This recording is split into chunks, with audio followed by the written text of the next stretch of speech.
Welcome to Amanda Hall's Psychic mini workshop series here on Facebook Live on a Wednesday morning here on the Gold Coast. Bright and early we are here on this beautiful Wednesday here on the Gold Coast. I hope wherever you are in this amazing planet of ours that you're enjoying your day or your night, depending on where you live.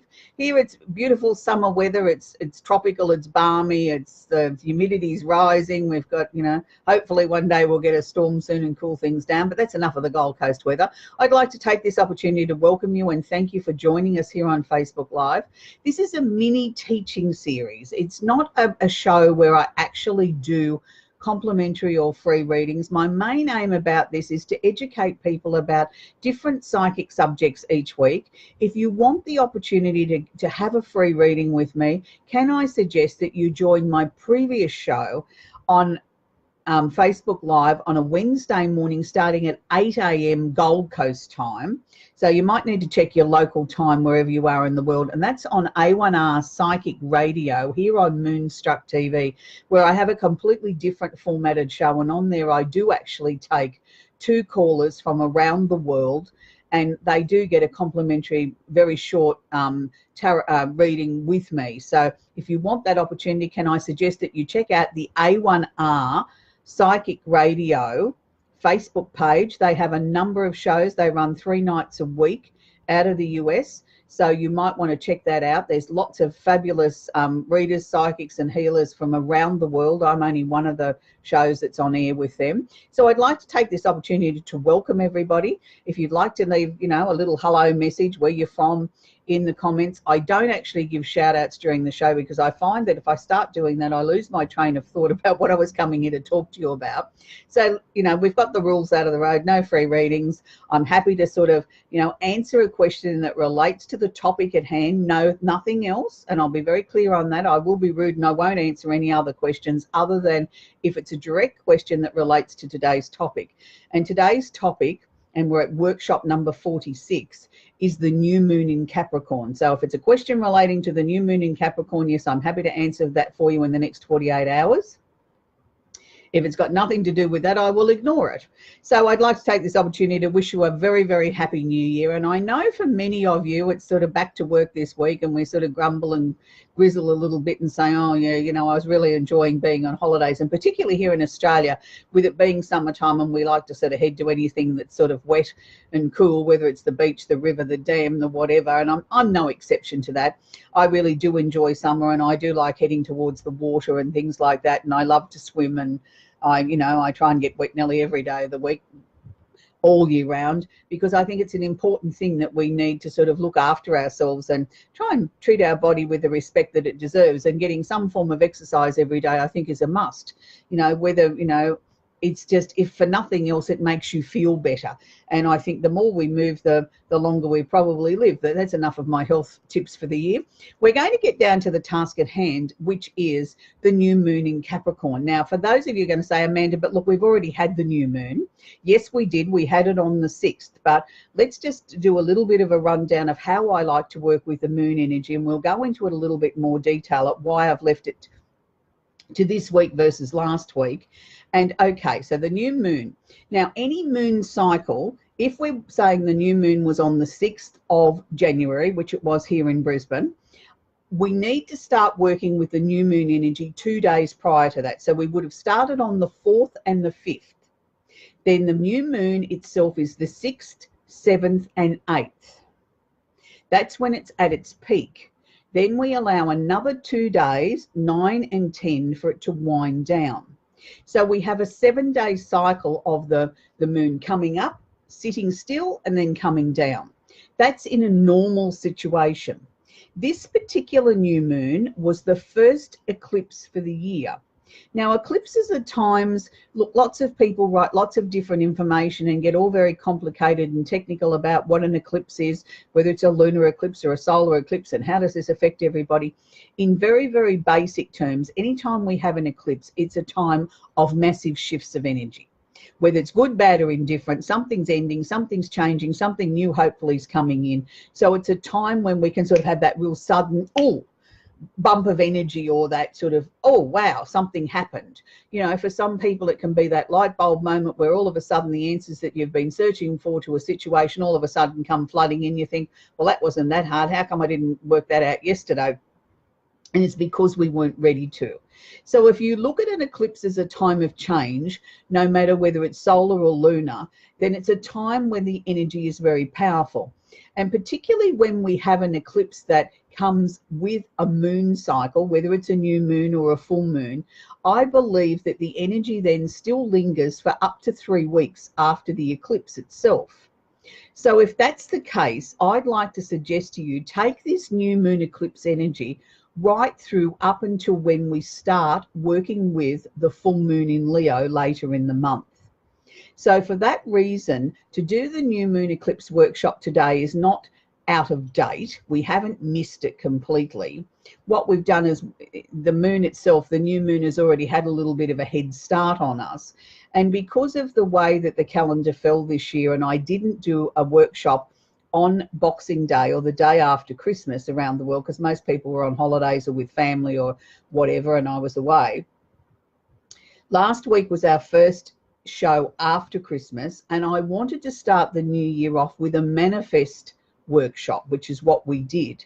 Knowing full well that the new moon was looming, it was like, which way do we go? And I made an executive decision to do manifest, to kick the year off properly. And then even though we'd be a day or two late with the new moon eclipse energy is still in full swing, that we could then focus on that. And that way we managed to get both things in. Now, it's interesting when we start to work with a new moon. Anything connected with a new moon is what we should be hoping to start or add to new situations in our life.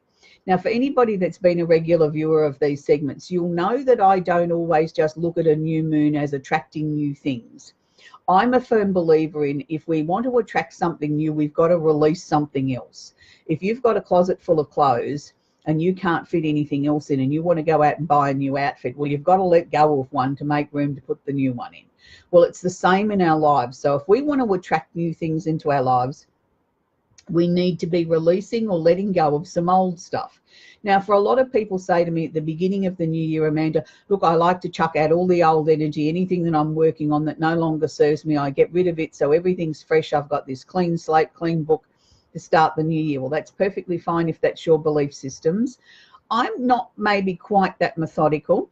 Yes, there's things that I'm letting go or releasing from my past or last year or the year before or whatever, but I'm also aware of that there's things that I might have started or put into place or started the motion for in 2018 that aren't complete yet, that aren't ready to be released, that maybe have not even started in the way that I would like. So I'm going to bring those over into 2019 as well. Now, these might be longer range projects or plans that you've got or things that you would like to attract in your life.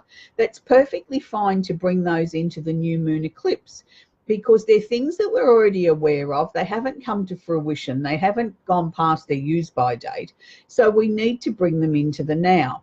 Now, it's an interesting thing because people sort of quite often talk about, oh, you know, I've got to make my New Year's resolutions. And I almost laugh at people, you know, well, why would you go to that trouble? You know, they sit there on New Year's Day and try and think up these things because it's New Year's Day. Most people have got a hangover. And, you know, even if they haven't been drinking the night before, they're tired because they've been out late celebrating the release of the old year and the bringing in the new. And then you sit there with pad and pen and try and think of all these wonderful things that you'd like to do for 2019. You're scratching your head and you're having another coffee. And, you know, we write these stupid things down on a piece of paper that we never visit again, or we might drag them out again somewhere during the year and say, oh, gee, I haven't got to that. Oh, well, we'll make the, you know, second go at getting our resolutions happening, or a third go. We come to the end of the year and we throw that out and get another bit of paper and start all over again. So rather than resolutions, I like to look at intent. What is my intention? What do I want to bring into my life this year? It doesn't have to be a resolution that I'm going to completely change myself or become a totally different person. It can be, what would I like to bring towards me? And I think 2019, the theme so far for this year to me, with working with people from all around the globe, has been that it's a time to really look at ourselves, in as much in looking after ourselves. Now, looking after yourself can take on many different forms. For some people, it might be starting a new exercise regime or a better eating regime. For some people, it might be removing stress out of their lives. For other people, it might be looking for a new job or making up with someone they've had a disagreement with, whatever it might be. But it's about looking after you. And I don't mean this in a selfish way. I mean this in a very positive sort of way. If you look at nurturing and looking after yourself and putting yourself first, or putting yourself to the number one position, once you've managed to do that and you're comfortable with where that's going, then you're able to help other people. And that's the important thing, is I think we need to get ourselves right first before we can look at helping other people. Now, I know there's many of you that watch these shows weekly that are in the psychic industry or in the healing industry, and you think to yourself, well, yeah, that's all great words of advice, Amanda, but I'm so busy and I'm running from here, there to everywhere. It doesn't take much to take a few minutes out of your day to look out for yourself. Now, whether or not that's a form of meditation or giving yourself a couple of extra minutes in the shower or just sitting down listening to your favorite piece of music, it's something. It's doing something for you and acknowledging this is for you, and this will help.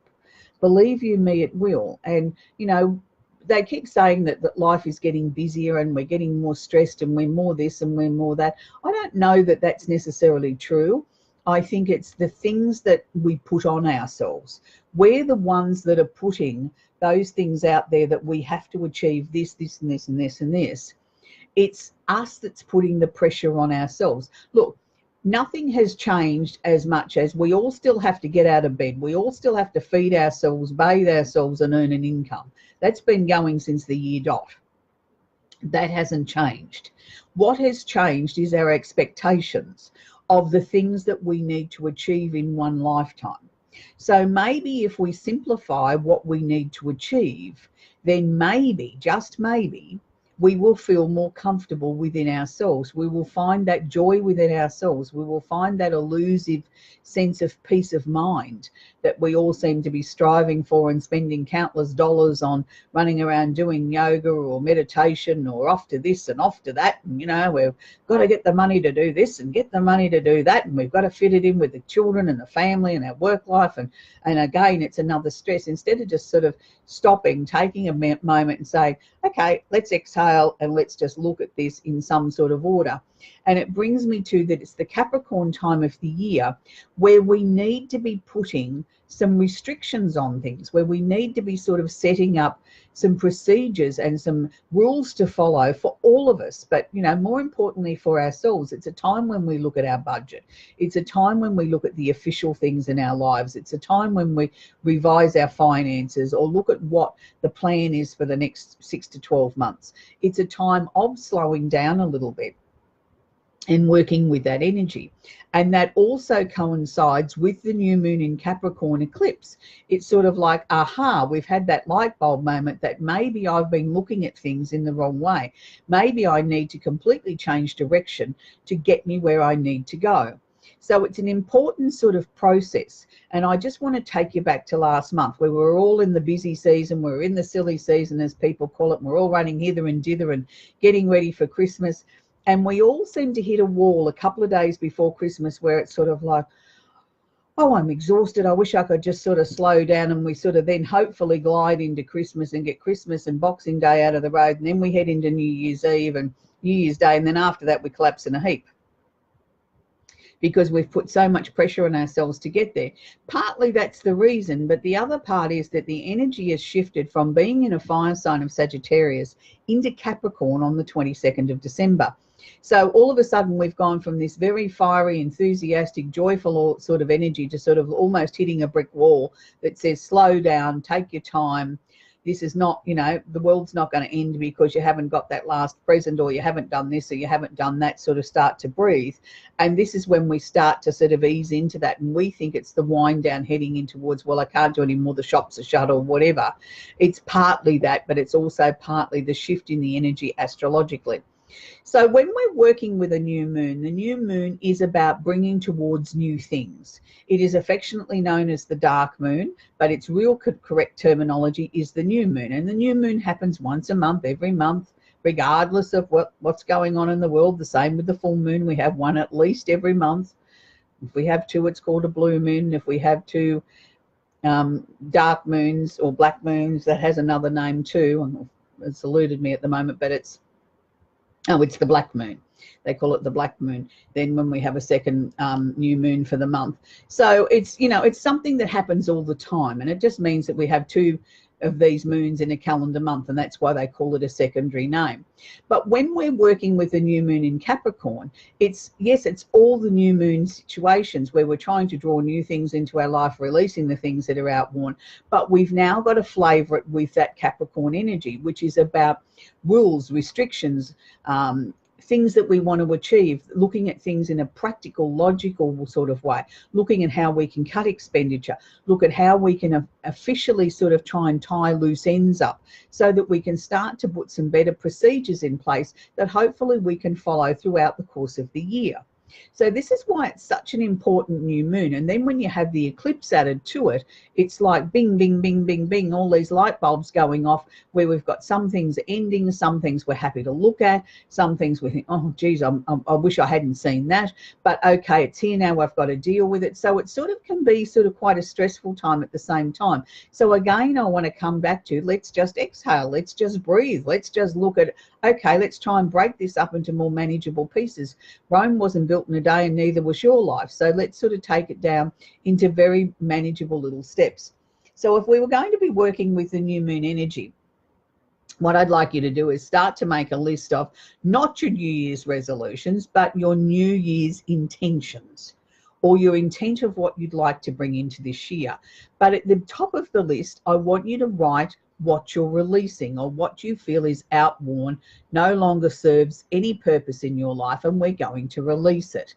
So these are the important things that we need to be looking at. So we've written a list. We're going to work with our new moon candle, but we need to make an identical second list because we're working with the new moon energy in Capricorn as well. So we've written our list. We've got our new moon candle.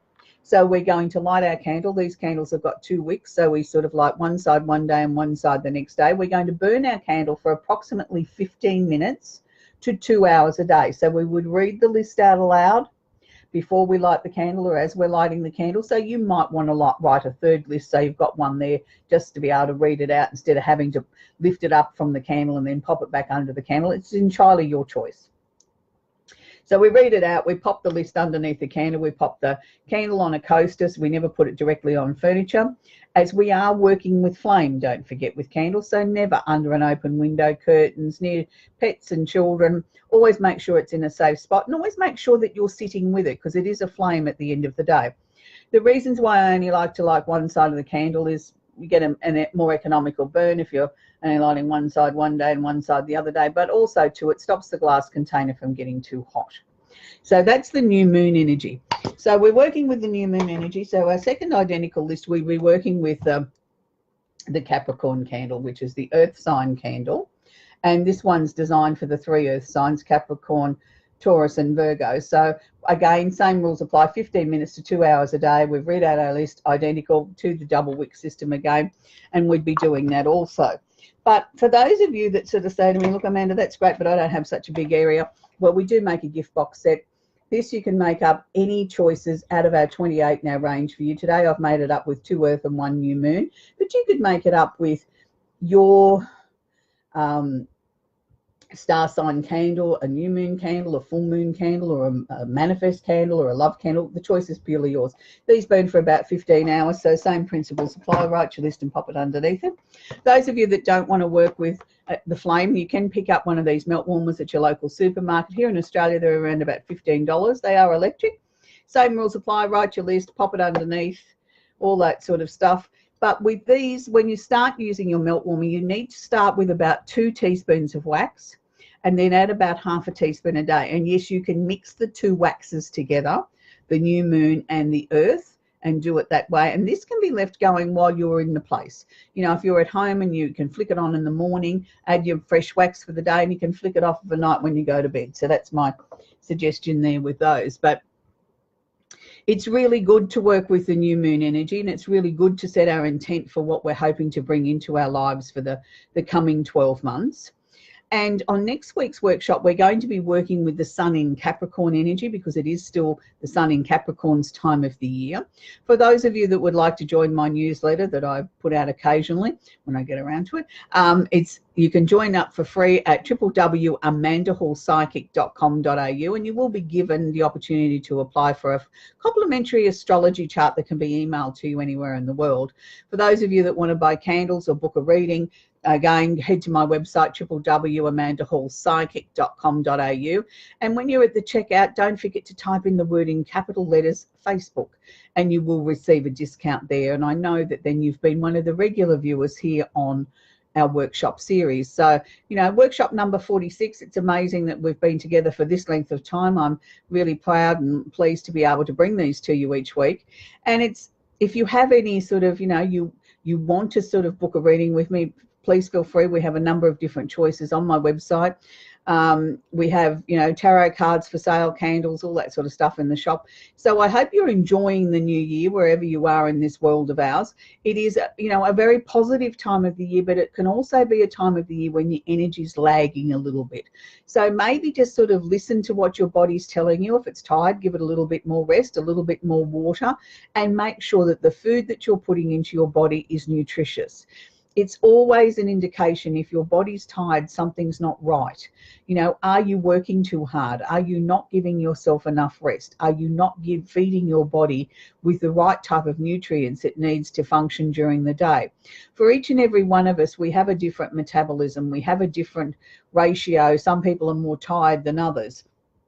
But I think we need to make 2019 about honouring and listening to what our body, our temple is telling us, and try and do the best we can for it, so that we are looking after ourselves, we are taking care of ourselves, and then we can hope to look after and care for everyone else.